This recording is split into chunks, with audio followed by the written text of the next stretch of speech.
काले जिन की यह कहानी हमें मिली है उत्तराखंड से। और आज हम बताएंगे सन 1977 की वो कहानी जिसे सुनकर आपके रोंगटे खड़े हो जाएंगे। सन 1977 में मीरा नाम की एक लड़की थी जिसे अपने ही स्कूल के एक लड़के से प्यार हो। सहदेव नाम का ये लड़का मीरा से बहुत प्यार करता था सहदेव और मीरा ने एक फैसला लिया। और दोनों ने अपने अपने परिवार से शादी की बात की। एक जाति के होने के कारण मीरा और सहदेव के परिवार वालों को किसी प्रकार की कोई दिक्कत नहीं थी। सहदेव के परिवार वालों ने मीरा के परिवार वालों से कहा कि आप मीरा की कुंडली लेकर हमारे पास आइए। मीरा की कुंडली लेकर मीरा के माता पिता सहदेव के घर पहुंचते हैं और सहदेव के माता पिता, मीरा के माता पिता, दोनों परिवार के लोग एक गांव के ही पंडित के घर जाते हैं, जहां पंडित को मीरा और सहदेव की कुंडली देखने को कहते हैं। मीरा और सहदेव की कुंडली देखकर पंडित एकदम से चौंक जाते हैं और उन दोनों की शादी कराने से मना करते हैं और कहते हैं कि अगर इन दोनों की शादी हुई तो बहुत बड़ा खतरा हो सकता है इन दोनों के जीवन में। लेकिन मीरा और सहदेव दोनों एक दूसरे से ही शादी करना चाहते थे। इसके चलते मीरा और सहदेव के परिवार वाले दोनों की शादी करवा देते हैं। इस शादी में तमाम रिश्तेदार और तमाम दोस्त, इस शादी में पंडित भी पहुंचे थे। पंडित ने शादी में जाकर के मीरा और सहदेव के परिवार वालों को पास बुलाया और कहा, हमारे मना करने पर भी आपने ये शादी करवाई है तो इसका परिणाम भुगतने के लिए तैयार हो जाइए। लेकिन मीरा और सहदेव दोनों शादी के ख्वाबों में डूबे हुए प्यार के समंदर को पार कर रहे थे।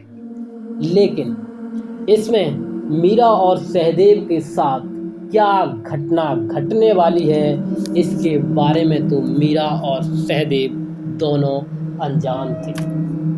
कुछ दिनों के बाद मीरा और सहदेव दोनों घूमने का फैसला करते हैं और अपने चाचा के घर चले जाते हैं। चाचा के घर पहुंचते हैं और सोचते हैं कि 2 दिन चाचा के घर रुकेंगे, उसके बाद गांव वापस लौट जाएंगे।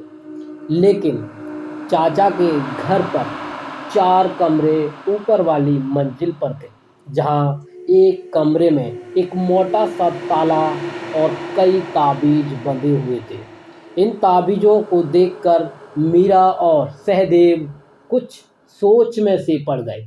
लेकिन चाचा ने कहा, इस कमरे के पास बिल्कुल मत जाना।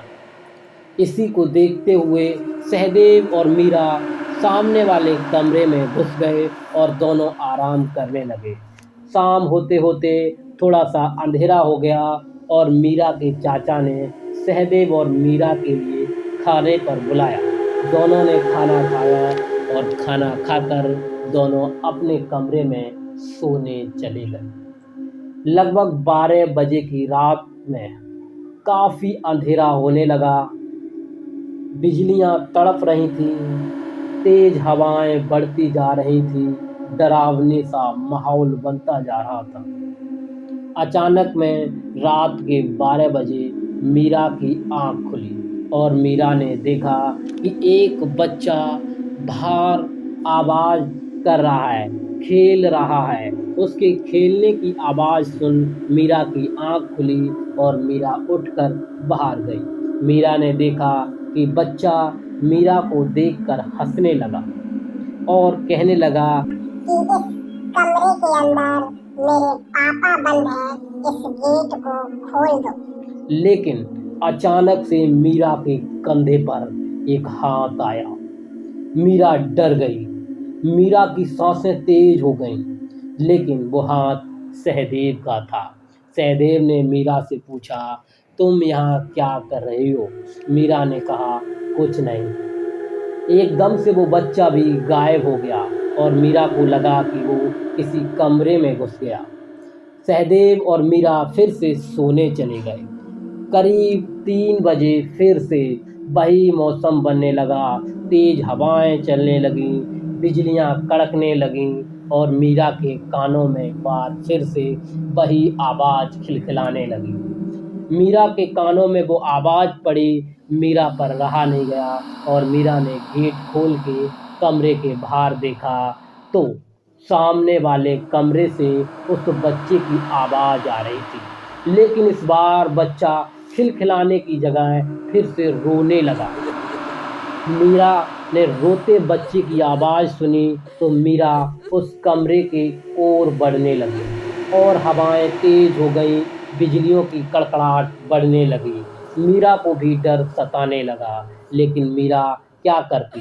बच्चे की आवाज़ रोने की जो आ रही थी, इसलिए मीरा आगे बढ़ती गई और मीरा ने जैसे ही ताले को छुआ तो ताला एकदम से खुल गया। मीरा को अंदर से बच्चे के रोने की आवाज़ आ रही थी, इसलिए मीरा ने उन ताबीज़ों को हटा कर के गेट को खोल कर देखा तो मीरा एकदम से चिल्लाने लगी और चिल्लाकर बेहोश हो गई। मीरा के चिल्लाने की आवाज़ सुनकर सहदेव एकदम से घबरा गया। सहदेव ने घबराते हुए देखा कि मीरा के कमरे का गेट खुला हुआ है।